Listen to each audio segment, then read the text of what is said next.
Good afternoon, everyone, and good evening and good morning.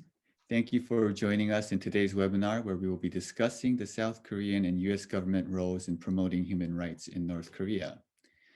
Today's event is the second event of a three-part series on North Korea human rights hosted by Stanford's Korea program. These events spawned from a conference we hosted a year ago, about a year ago last year, and the edited volume from the conference will be coming out shortly, and we'll be able to introduce that in about a month. But first, I wanted to briefly share a slide and show you the series. Okay, so this is what we've been doing. So the first event was about 2 weeks ago, and we discussed the UN's role in accountability for North Korean human rights violation. And about a month from today, on May 20th, we will be discussing the role of NGOs in promoting humanitarian engagement and human rights. But today, we'll be focusing on both the US and South Korean government's role in North Korea human rights. The timing for renewed discussions on this topic seems perfect, as the new Biden administration is contemplating its North Korea policy, and President Biden is scheduled to meet President Moon Jae-in of South Korea next month. But also, what makes this event timely is this is a book launch event for Patterns of Impunity, Human Rights in North Korea and the Role of the US Special Envoy by Robert King, one of today's speakers. As US Special Envoy for North Korean human rights issues from 2009 to 2017, Ambassador King led efforts to ensure that human rights issues were an integral part of US policy toward North Korea. As part of his book launch, he'll share his extensive experience as Special Envoy and insights into the US role in addressing the North Korean human rights crisis. Since leaving the Department of State, Ambassador King has been senior advisor to the Korea Chair at the Center for Strategic and International Studies, a senior fellow at the Korea Economic Institute, and a board member of the Committee for Human Rights in North Korea. He was at Stanford as a Koret Fellow in the Korea program for the fall term of 2019 to 20, and he received PhD in International Relations from Tufts University. Ambassador King will be joined by Jung-Hoon Lee, Dean and Professor of International Relations at the Graduate School of International Studies at Yonsei University. He served as South Korea's Ambassador for Human Rights, as well as its inaugural Ambassador at Large for North Korean Human Rights.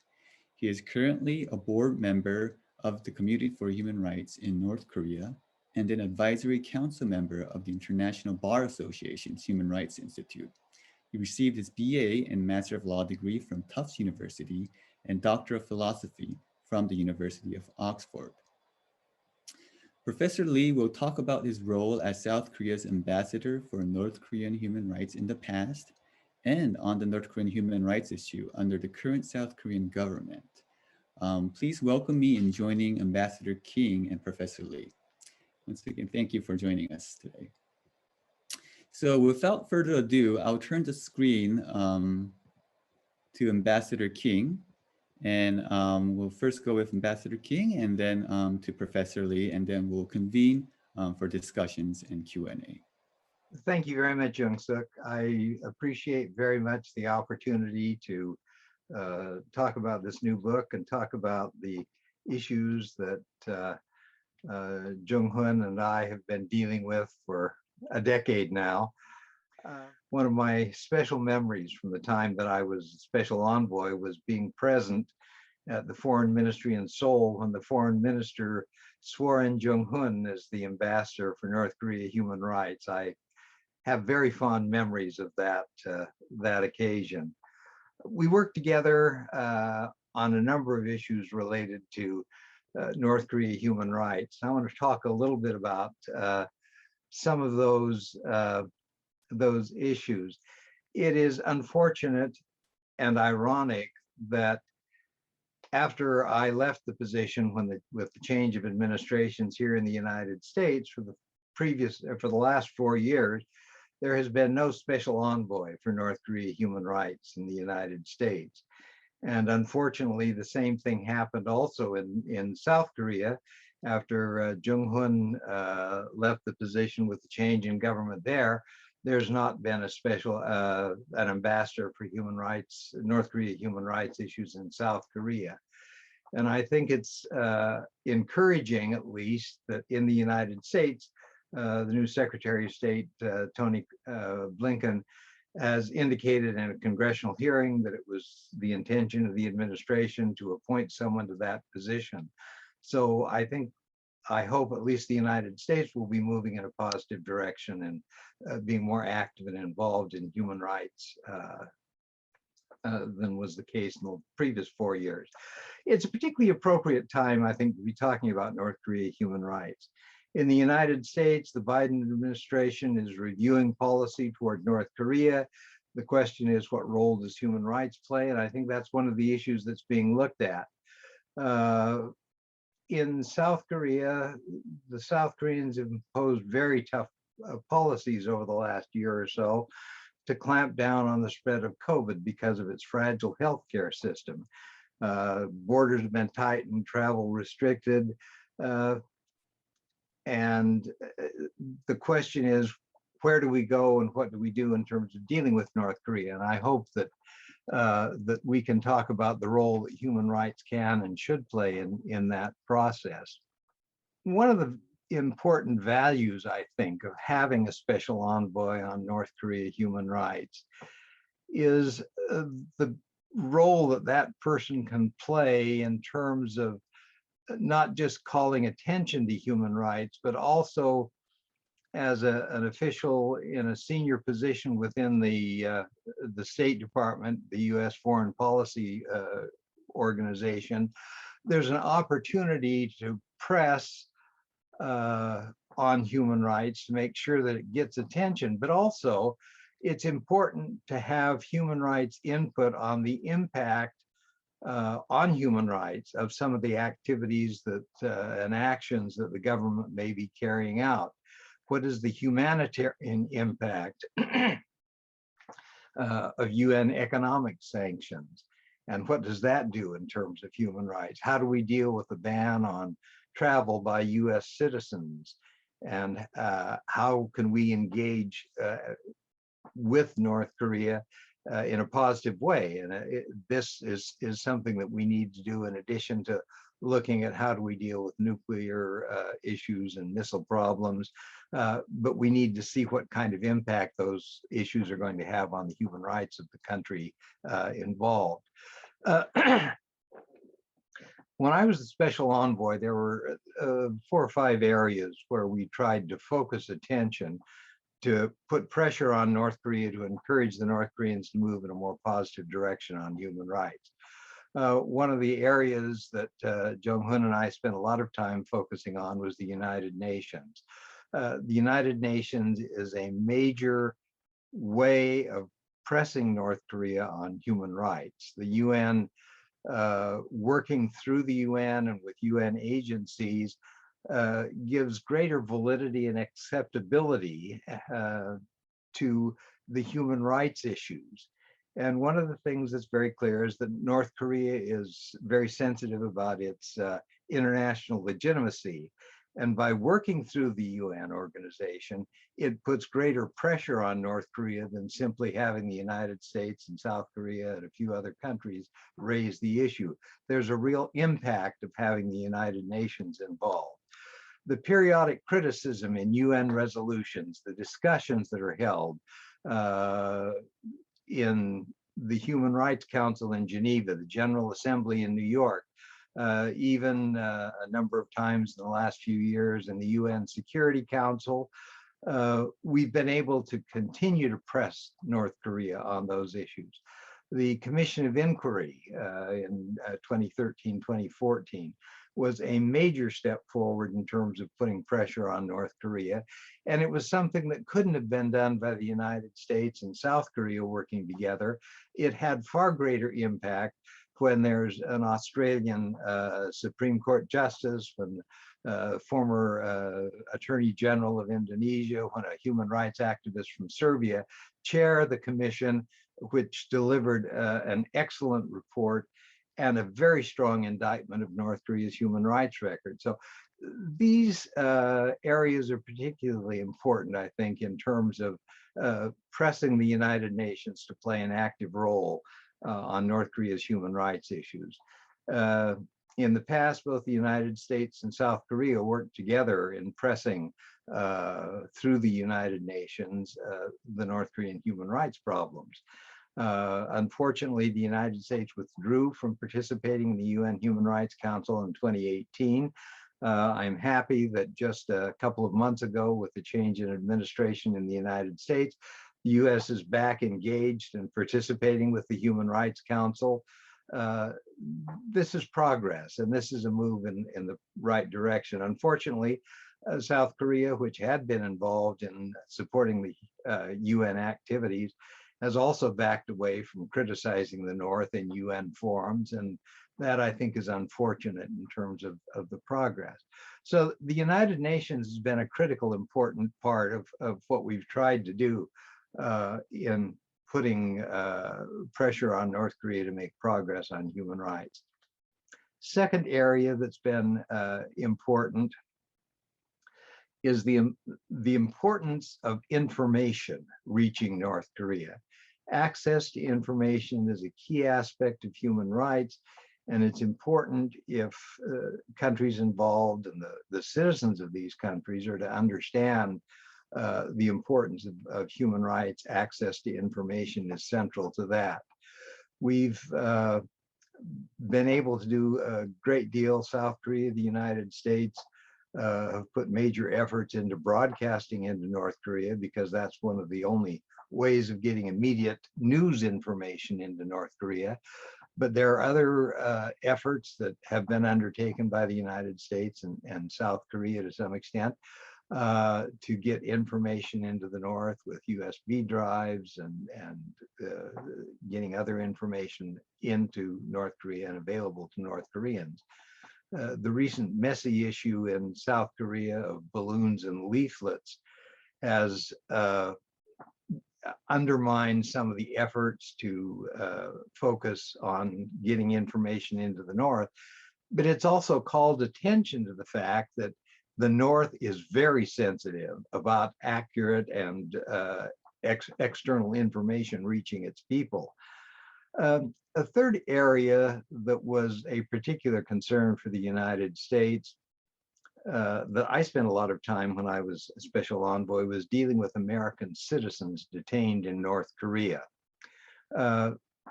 And during the time that I was special envoy, the American citizen detention problem was a major issue. Before that, relatively few cases and much lower profile.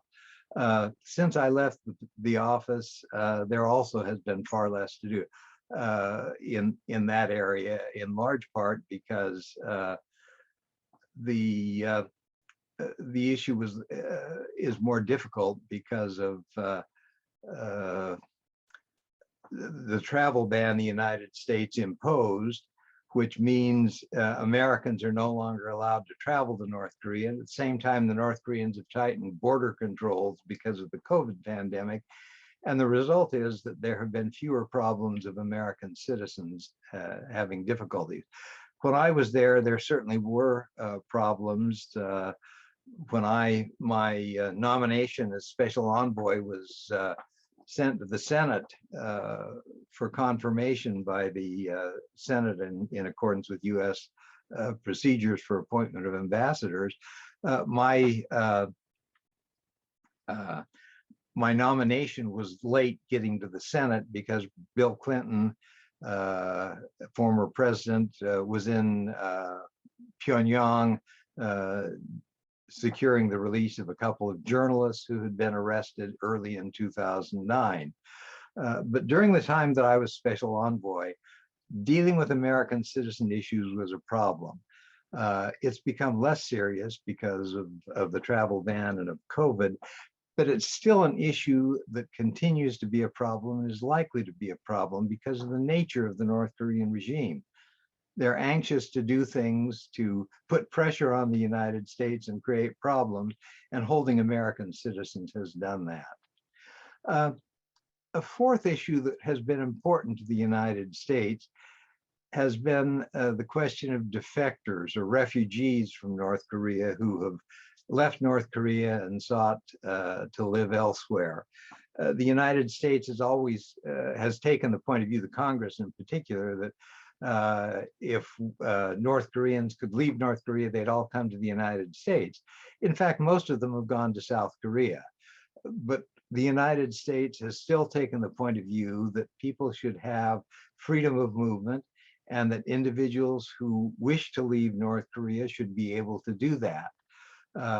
We spent a great deal of time dealing with this issue, trying to put pressure on the Chinese to allow North Koreans to go through China, and if they're in China and captured, not return to North Korea, but allow them to go to South Korea or to the United States if that's what they would like to do. So the defector issue has been a critical issue and an important one for us. A third issue has been, or a fifth issue is humanitarian engagement.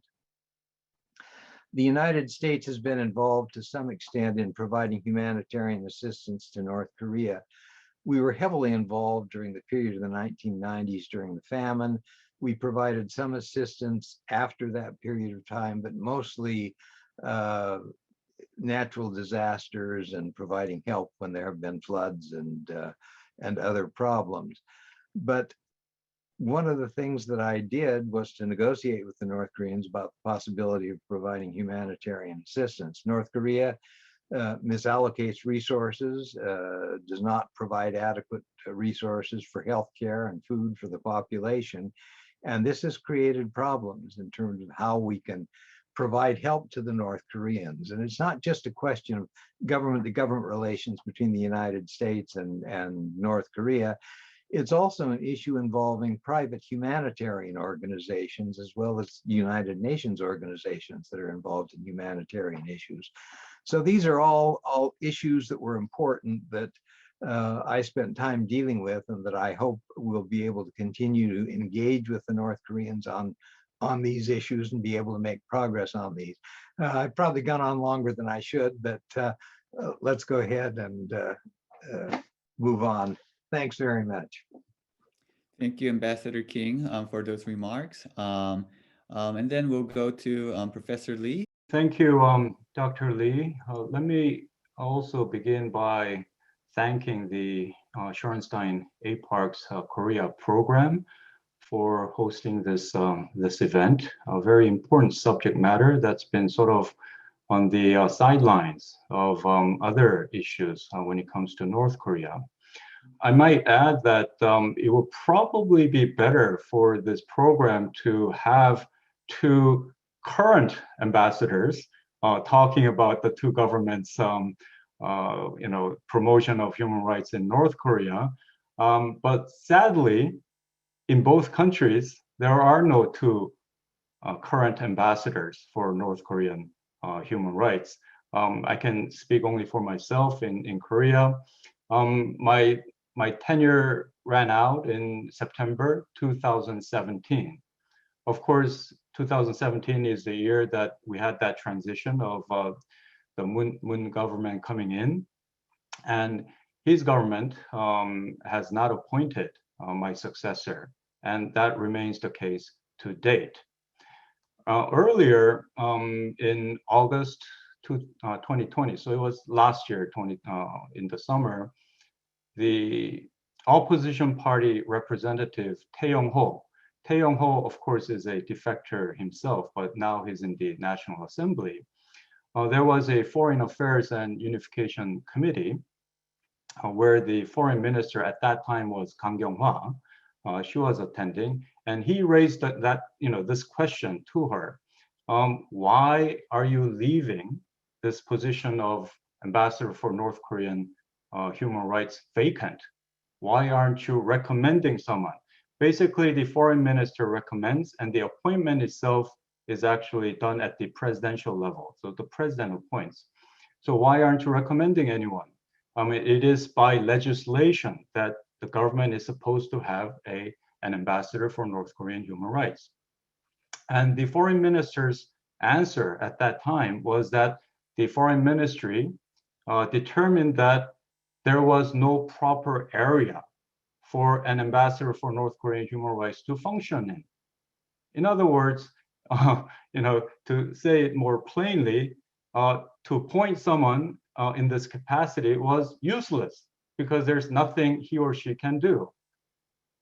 So for someone who served in that position for 4 years, obviously I would have to beg to differ on that opinion. And usually I don't really talk about, what I've done, this or that, but to refute that notion that this position is useless, I would just go over a few things. As Bob did, some of the key areas that I, in the capacity of ambassador for North Korean human rights, have worked in and take pride in having contributed somewhat to promoting the human rights condition or human rights awareness in North Korea. The two overriding objectives that I've had when I served as ambassador was, number one, to promote the awareness of the situation in North Korea. Okay, and this is, as simple as that may sound, it's very, very important. And what I found to be quite astounding was that, in fact, in the global context, in the public eyes, the human rights condition in North Korea is not something that's very familiar. Why? Because in North Korea, we have probably the most cocoon society. There's no access to this country. You have other human rights, terrible human rights conditions in other parts of the world. Like in Africa, you have the famine, you have the refugee crisis in the Middle East. But at least you have access to see what is going on. You get pictures, you have documentaries of exactly what is going on. With North Korea, there are only testimonials. There are no pictures or documentaries of the gulags, political prison camps, because there's no media access, it's zero. That's why the awareness is very low. And that's why it was very important for people like Ambassador Bob King and myself to continue to raise this issue. And secondly, it was very important to call for accountability. Okay, you can't turn blind eye to crimes against humanity. And crimes against humanity, it's not something that I'm saying. This is something that the UN, the Commission of Inquiry, found that there are crimes against humanity being committed in North Korea. So there were primarily three areas that I've worked quite diligently. One at the international organizational level, two at the governmental level, and three at the civic organization and the think tank levels. First, at the international organizational level, it was primarily the United Nations, as Bob also alluded to. Every year in March, I would attend as representative of the South Korean government the Human Rights Council, the UN Human Rights Council session, which will be held in Geneva. And then in the fall, I would attend as representative of the South Korean government to the third committee of the UN General Assembly. Of course, Bob will be there as representative of the US government. And it was very important to continue to coordinate with the High Commissioner's Office. So I've had opportunities to, when I'm there in Geneva, for example, meeting with the High Commissioner.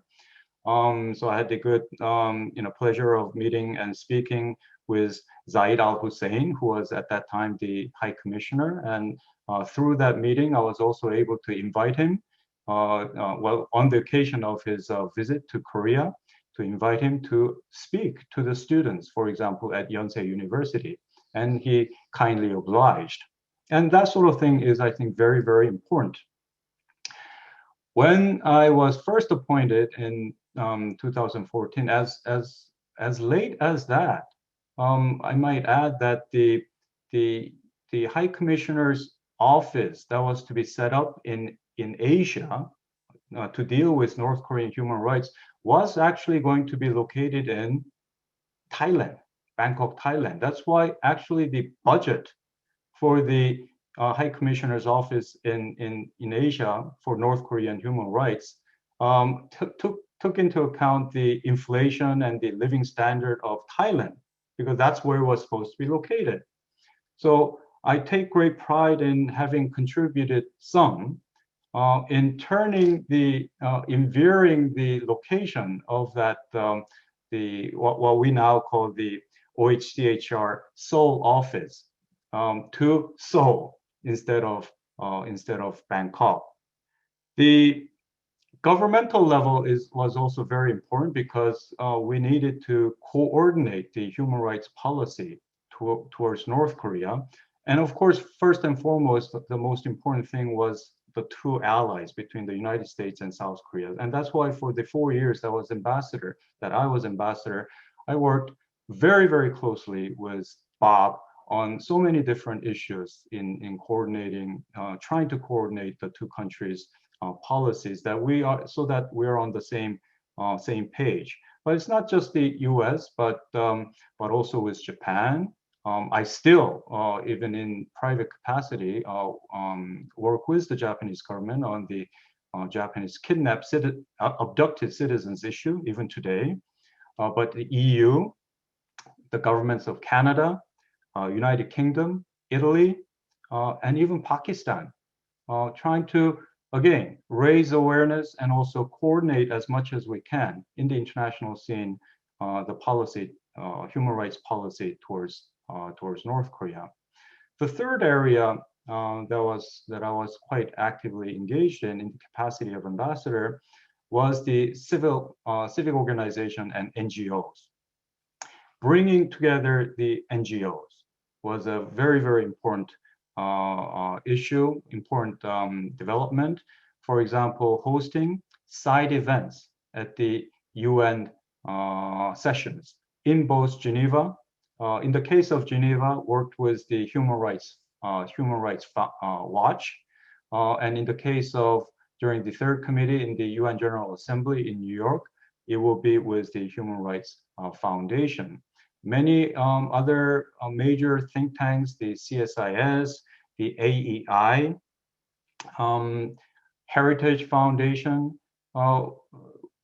would hold annual conferences, symposiums, raising these issues. And three things that really I can think of that does deserve some recognition in this capacity was one of the conferences that I organized in commemoration of the 800th anniversary of the Magna Carta. And I hosted a conference on North Korean human rights in Seoul at Chosun Hotel, and that to date remains the largest international conference on North Korean human rights. Over 600 people attended, and dignitaries, besides Bob and all the COI members, like former President Jose Ramos Horta attended, Baroness Buscombe from the UK House of Lords. So many dignitaries, Martin Lee from Hong Kong. So that was a huge event. Another thing that I take great pride in was the establishment of what is called the SAGES Group on North Korean human rights. There are many luminaries working independently, so I found it very important to bring some of them together, including Bob. So it included the COI members, of course, Vitim Muntaborn, the Lord Alton, Song Sang-hyun, who is the former president of the ICC. And on many occasions, we would travel around the world holding symposiums and talks to precisely raise the awareness and also to call for accountability. Now that said, what is the current government's role? What is it doing? I think a sort of symbolic answer to that question can be given if we look at what had happened in the U.S. on April 15th. So it's just recently, the U.S. Congress, the Tom Lantos Human Rights Commission, held a hearing, and on the hot seat was not North Korea, but South Korea. South Korean government was on the hot seat, unfortunately. The immediate backdrop of that hearing was South Korean government's ban on sending the leaflets to North Korea. And there was an international outcry when that legislation was passed, because number one, it impedes with the freedom of expression. And number two, it also impedes with the North Korean people's right to information, right? And that's why, and to address this issue, the Tom Lantos Human Rights Commission was held, and it was very embarrassing, quite frankly, for someone involved in human rights issues, that South Korean government will be subjected to this sort of a hearing.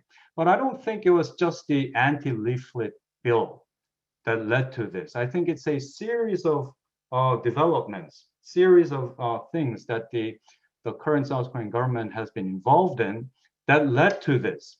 And I will just give you a few of them, a few of examples very quickly. Like for example, the Moon Jae-in government has chosen not to co-sponsor a North Korean resolution at the UN General Assembly 3 years in a row. So it means that basically during his tenure, he hasn't co-sponsored a North Korean resolution at the UN. I think you will also remember that the South Korean official from the fisheries department was killed and burned by North Korean troops. And that was in September 2020. And the South Korean government responded very passively, saying that he had intentions to defect. Well, his family members, including his young son, even wrote a letter to the president saying that that cannot possibly be. So let's have an investigation. So this is very troublesome. In 2019, November, 2 North Korean fishermen were forcibly sent back to North Korea without trial. I think everyone knows that South Korea is a signatory to the Universal Declaration of Human Rights. We're also signatory to the ICCPR, both of which have articles. In the case of the Universal Declaration of Human Rights, the Article 10 and ICCPR Articles 14 and 16, they all talk about the right to fair trial, but they were deported. They were sent back to North Korea, knowing fully well that they will be possibly even executed, but they were sent back without any sort of fair trial. So, what kind of leverage does it give us to tell the Chinese not to, forcibly repatriate North Korean defectors when we ourselves are doing that? So it's one thing after another that the South Korean government has done in the past 4 years that I believe in this area of promoting human rights condition in North Korea, it in fact led to South Korea's serious damage to South Korea's image in this area of human rights. Has it promoted human rights? No. In fact, I think all it's done has been to impede the promotion of human rights in North Korea. And I will leave it at that.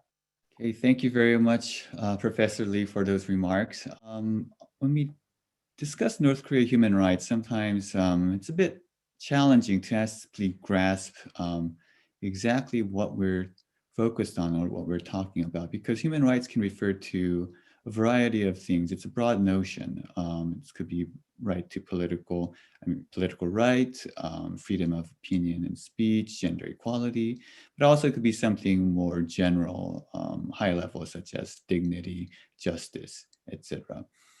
And Ambassador Ting and previous Ambassador Lee all express the current situation, the current concerns, especially in South Korea. But then in this case, if that's the case, what are the human rights aspects that the US government is focusing on, for instance, and what are the human rights aspect that the South Korean government is focusing on? Could you sort of expand on that to give a better understanding of where each government is focusing on in terms of human rights? One of the things that's very clear is that the nations who are members of the United Nations, that includes now 193 countries, have all subscribed to the Universal Declaration of Human Rights, which is something in the United States similar to our Bill of Rights, which specifies the kinds of rights that individuals ought to have. And in the case of the Universal Declaration, basically the rights that are identified are the kinds of rights that are important: freedom of speech, freedom of religion, access to information, trial by jury, the kinds of things that most people consider fairly standard, and the kind of thing that most countries, if they don't fully embrace it, they certainly rhetorically claim that they accept it. And in the case of North Korea, the level of rights abuse is one of the worst in the world. Just in the area of information, Reporters Without Borders ranked countries by the access to information. North Korea comes out between 190 and 193 of the countries in the world at the very bottom of the list of countries with freedom of information. The lack of legal process for depriving people of their liberty, the prison conditions in North Korea. There are a number of reports that have been released, in particular by the Committee on Human Rights in North Korea, which talk about in great detail the information we've been able to glean from talking with defectors, from satellite imagery and so forth. The number of people that are detained by North Korea, the brutal, abysmal conditions in which they're held, and how the government uses these kind of techniques to enforce conformity on its population. So, I mean, these are the kind of things that North Korea is particularly deficient, and in the rankings that are done by various organizations that are concerned with human rights, North Korea is consistently at the bottom of the list. I think the current government, the Moon government,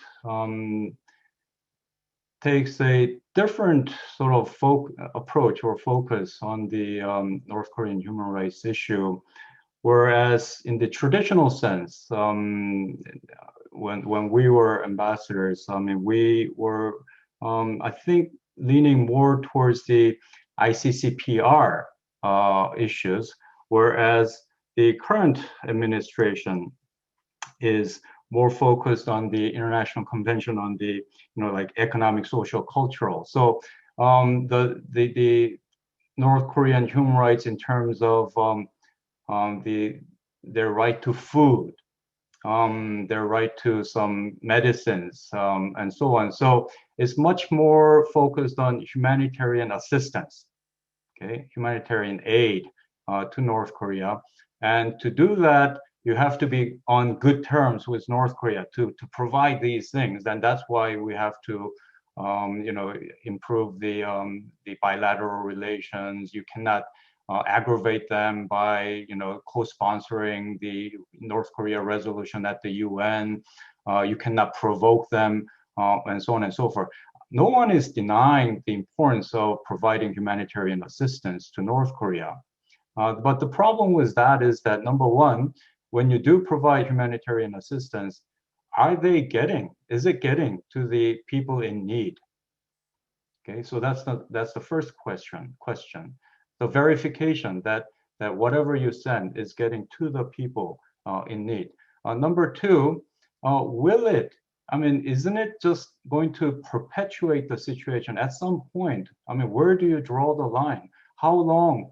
For how long do you do this? How do you not get at the bottom of the problem, the source of the problem at hand, and make improvements at the source of the problem, so that at some point later on, that North Korean people can provide for their own, and then not have to worry about their livelihood and their life. So therein lies, I think, the problem, and I think there has to be a balance. And unfortunately, I don't think there's been a balance. I think there's been too much focus on by this current government on the humanitarian issues, as opposed to the the more fundamental human rights and accountability issues, and improving the fundamental aspects of the conditions, which hasn't changed at all. And that's not going to change with humanitarian assistance. Thank you very much. This is actually a very good discussion that leads into one of the questions raised by the audience. This one by Tom Finger. So what is the proper balance between calling out all violations of human rights in North Korea to raise international awareness and trying to work with the regime to improve conditions with respect to the treatment of children, the handicapped, or other specific problem areas? So now we're getting back to that balance question. What is the proper balance? It's a difficult situation when you're dealing with human rights, because it's true. The North Koreans have made progress in some areas. They're very limited areas. They're areas where there is less political sensitivity. For example, rights of the disabled is a particularly good example of where the North Koreans have made real progress. Doesn't mean there isn't more opportunity for progress, but they have made progress. It's a less sensitive issue because it doesn't do anything in terms of access to information. People don't learn more because the people with disabilities are able to better get around in North Korea than they were able to do before. North Korea participates in the Paralympic Games, and these are all positive things that the North Koreans do. My sense is that these less sensitive areas of human rights are ones that we need to press the North Koreans to make progress and encourage them when they do.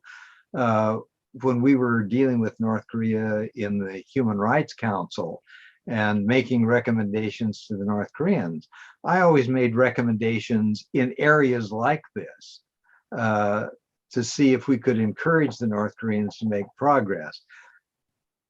If the North Koreans are dealing with persons with disabilities and doing the right thing, then maybe eventually they'll get around to dealing with issues such as freedom of speech and the right to a trial and requiring information if a person is accused of a crime of one kind or another. But it seems to me that making progress in non-sensitive areas is a high price to pay for ignoring the severity of the human rights problems that the North Koreans are involved in. My sense is that if we press the North Koreans, they will make some progress in areas that are the least sensitive. Doesn't mean that we should only focus on those areas. We need to continue to press them on other areas as well, and maybe they'll make progress in areas that are less sensitive. We do need to try to work with the North Koreans. And while I was critical of the North Koreans in the United Nations, I also made efforts when the United States was involved in providing humanitarian assistance to trying to work with the North Koreans to satisfy conditions that the United States would have to meet in order to provide assistance and that kind of thing. So it seems to me that it's not an all or nothing. It's we need to be critical of the North Koreans for the human rights problems they have in areas of freedom of speech, in areas of trial and so forth. But at the same time, we need to encourage the North Koreans in areas where they can make progress and commend them when they do that. That at least seems to me to be the appropriate way of trying to move forward. I might just add to what Bob has said. On the humanitarian assistance, I mean, we can talk hours on this issue, but I will just give you one story. I've had an opportunity to talk to one of the people who was with the Doctors Without Borders. So you know that Doctors Without Borders was for a short period of time in North Korea, working there, but they pulled out. And that's pretty unusual for Doctors Without Borders. I mean, this is an organization that's at the worst possible areas in the global context, and yet they pulled out. So I asked someone who was actually there and pulled out, you know, isn't it still better to be there? Why did you pull out? And the answer was that, yeah, you're right, but they could never have access to the targeted people. So for example, if they hear something about like some orphans and you know that they want access, they will never have access to that. Instead, what the North Korean government would do is they would prop up some sort of a fake orphanage, okay, government-run orphanage, and then let the doctors access to that orphanage where, you know, which the government would have total control over. So after much deliberation and painful discussions, they felt that their presence in North Korea was really not, you know, was not bringing about the result that they wanted, that they decided to pull out. So that's something to think about when, you know, when you, sure, of course, it's the politically correct thing to do. Who would be against sending, you know, medical supplies and food and what have you to North Korea to help the people in need? The question to be asked here is, we're not really dealing with a, you know, regular government in North Korea, and the verification is very, very important. And it's been proven time and again over the years that that no proper verification can take place, number one, and number two, that it will not get to the people in need. I remember speaking to another defector, a defector who was in the military, and he told me, why does South Korea keep sending these like milk and food to North Korea? Did you know that the milk that they send in the name of children to North Korea, that North Korea actually turns them into milk powder and it becomes food ration to the North Korean military? Does South Korea want to perpetuate the situation and keep the North Korean regime? If not, it should stop sending these things. We as the people are not getting it. So that was the answer that I got. So that's that. And on the human rights issue, I mean, no matter what the situation, other, you know, situations may be, we have to keep addressing, you know. So I mean, in the name of the nuclear dialogue, nuclear discussion, for example, so that this will go well, human rights issues have to be, you know, take a back seat. I can't buy that argument at all. Now, if that would actually lead to dismantlement of North Korea as a nuclear power in the, you know, short to mid-term, maybe you can live with it.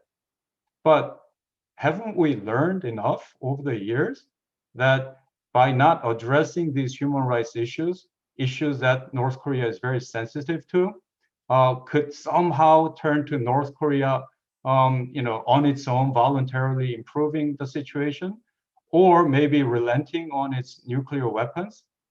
It's never happened in the past. I mean, somebody in the audience tell me if that's ever happened. Okay, enlighten me. That's never happened. So I think it's on us to address what is a universal value. And to turn blind eye to that would be aiding and abetting, according to the CIA report, aiding and abetting a crimes against humanity. That's how I look at it. I think this again nicely relates to one of the questions that is often raised when we discuss North Korea human rights, and again has been raised by one of our audiences. What is the incentive for North Korea to actually improve their human rights? So if I directly read this question by Sarah Del Vocio, why would the Kim regime improve human rights in the DPRK when it seems that regime security depends upon their ability to threaten citizens with the labor camps? Wouldn't Kim risk destabilizing his government if he were to reform the country? Wow, I mean, that's a tough one. I mean, do you really think that there's an incentive that could possibly lead to an improved condition in human rights in North Korea? I'm quite pessimistic on that. See, the North Korean regime is all about the regime survival and the well-being of the regime, and it relies on two things to ensure that. That's the most important sort of goals of the regime. And two things that it relies on. Number one, one to deal with the external influence. So keeping the external influence from, somehow influencing the North Korean domestic situation. And to do that, the best tool to keep, stave off the outside world to meddle with North Korea, what better answer to that than nuclear weapons? And it's paid off, right? With its nuclear weapons program, the North Korean regime has successfully stayed off the international interference in its domestic affairs. And that's why it's going to be very, very difficult to somehow convince North Korea to give up its nuclear weapons, because it has direct link to the regime survival. The second tool that it uses is human rights violations. Okay, I mean that's that's using a very crude term, but internally, North Korean regime cannot afford to have any sort of dissension, any disagreement with the leadership and the regime itself. So how best to go about making sure that there's no dissension? An ironclad rule, trampling on the people through such as political prison camps, the public executions, all the human rights violations that we know and we hear about. That's all part of the system to ensure that the regime remains secure. So again, just like the nuclear weapons, human rights violation is to somehow improve the condition of human rights condition in North Korea. That's a very, very tough proposition, because that also has a direct linkage, causal linkage with the regime survival. So I don't think there's an incentive that we can think of to answer your question that could possibly lead to meaningful improvement in human rights condition in North Korea. I would argue that there are ways that we can press the North Koreans that might move them in the right direction because of the regime survival. One of the things that the regime needs and is very anxious to get is legitimacy.